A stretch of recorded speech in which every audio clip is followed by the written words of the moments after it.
करना चाहिए, अबुआदिज्म अबुआ राज का आधार क्या होना चाहिए।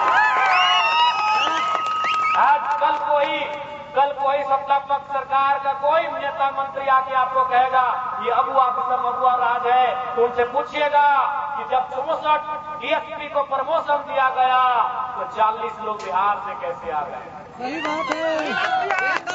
ये कौन सा अबुआदिज्म, ये कौन सा अबुआ राज। न मैंने बार बार कहा कि लोग मेरे बयानों को अपने सामने रख के कहेंगे कि हम बाहरी बिक्री की बात करते हैं, बिल्कुल नहीं, हम झारखंड के हितों की बात करते हैं।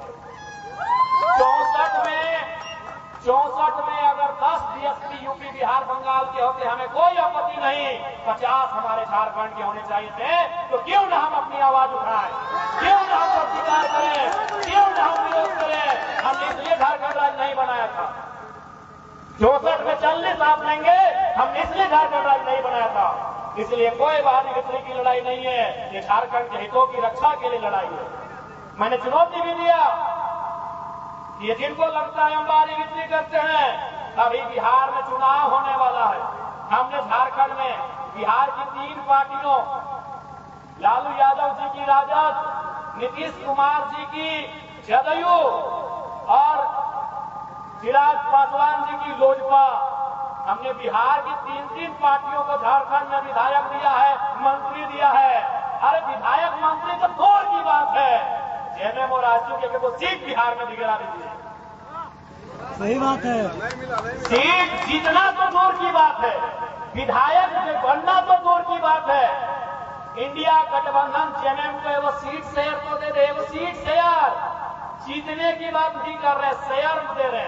एगो 243 में गठबंधन में एगो सीट जेएमएम को दे दे, एनडीए गठबंधन 243 में एगो सीट आरजू को दे दे। बताइए, ये बाहरी बिक्री की लड़ाई नहीं है, ये हमारे हितों की लड़ाई है कि हमने आपको विधायक दिया, बिहार की पार्टियों को झारखंड में विधायक दिया, मंत्री दिया, मान दिया, सम्मान दिया, और आपने हमें क्या दिया, यही तो पूछता है, यही तो पूछ रहे हैं। इसलिए नौजवानों, हमारी लड़ाई, हमारा आवाज कोई गलत नहीं है, ये झारखंड के हितों की बात है। आज झारखंड का मतलब क्या, जल, जमीन और जंगल। आज आप जाके देख लें, आपके जमीनों में क्या नहीं है, कहीं कोयला का खदान है, कहीं बॉक्साइट है, कहीं आयरन है, तरह तरह के खनिज तत्व हैं, लेकिन आप क्या कर रहे हैं, वहां मजदूरी करने का काम कर रहे हैं। आज पेशा कानून की बात आ रही है, आज 1996 में तैयार हुआ पेशा कानून, आज तक झारखंड से अछूता रहा। इसका कारण यही है कि पेशा का मतलब कोयला, बालू, पत्थर में यहाँ के आदिवासी मूलवासियों का राज होगा। और ये क्यों चाहेंगे, ये क्यों चाहेंगे, भले मुखोटा माननीय मुख्यमंत्री हेमंत सोरेन जी का है, लेकिन आपको भी मालूम है, आप अगर उनसे मिलने, हम चूंकि हम लोगों को गुमराह कर रहे हैं, तो कहीं चले जाइए, आप रांची चले जाइए, आप वहां एचईसी का हाल जानिए। एचईसी यानी ऐसे ऐसे सैकड़ों खेल के मैदान, ज्यादा, ये जो खेल का मैदान आप देख रहे हैं, बाबा कार्तिक उरांव महाविद्यालय हॉकी मैदान, ऐसे ऐसे हजारों खेल के मैदान एचईसी में हैं। वो जमीनें गिर की झारखंडियों की, आज भी वे लोग संघर्ष कर रहे हैं, आज भी वे लोग न्याय मांग रहे हैं, आज भी वे लोग अपना हक मांग रहे हैं। इसलिए आज हमारी लड़ाई, हमारे विषय, आप हमसे असहमत हो सकते हैं, आप हमारी आलोचना कर सकते हैं, आप हमारा विरोध कर सकते हैं, लेकिन हमारी जुबान से निकली हुई एक एक वचन का भी आप विरोध नहीं कर पाएंगे। ये आज झारखंड की जरूरत है। हो सकता है इसी भीड़ में आप विधायक जी के लोग होंगे, इसी भीड़ में आप सांसद जी के लोग होंगे, हो सकता है आप हमारा विरोध कर सकते हैं, कोई आपत्ति नहीं, लेकिन मैं जो कह रहा हूं, आप में है हिम्मत तो उसका विरोध करके दिखाइए, संभव नहीं है। आज मेरी कई भी एक बात झारखंड के मुद्दों की बात है।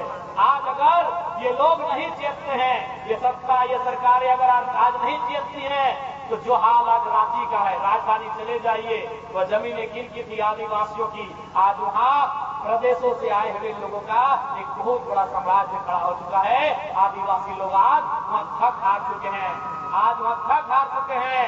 तो जो हाल रांची में हुआ, जो हाल जमशेदपुर में हुआ, जो हाल बोकारो में हुआ, जो हाल धनबाद में हुआ।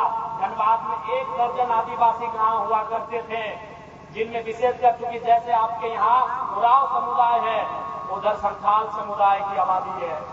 1 दर्जन के आसपास धनबाद प्रॉपर टाउन में आदिवासी गांव थे।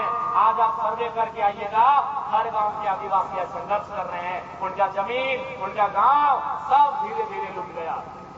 आज इसीलिए सीएलटी का कानून बना था, इसीलिए एसपीटी का कानून बना था, इसीलिए विल्किंसन का कानून बना था।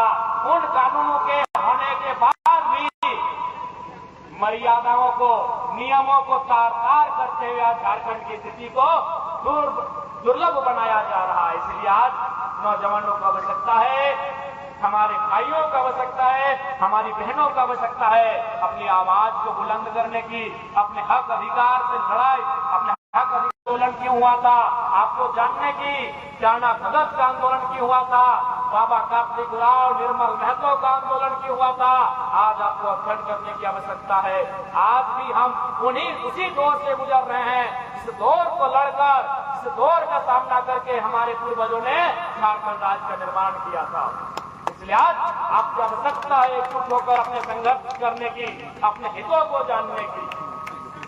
और ये तो मैं आपको जरूर कहूंगा कि आज ताकत अगर कहीं है तो भारत के संविधान में है, ताकत कहीं है तो कानून में है, ताकत कहीं है तो संसदीय शक्ति में है। इसलिए आज आपको आवश्यकता है नए नेतृत्व को तराशने की, आपको नए नेता बनाने की। आज आप देख सकते हैं पूरे विधानसभा में एक नया विधायक गया है, सबकी बोलती बंद है कि नहीं आप सबके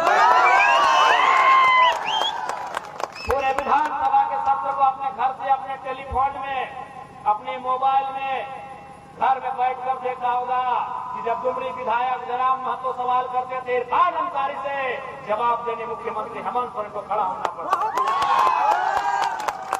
यह आपने एक बार नहीं, तीन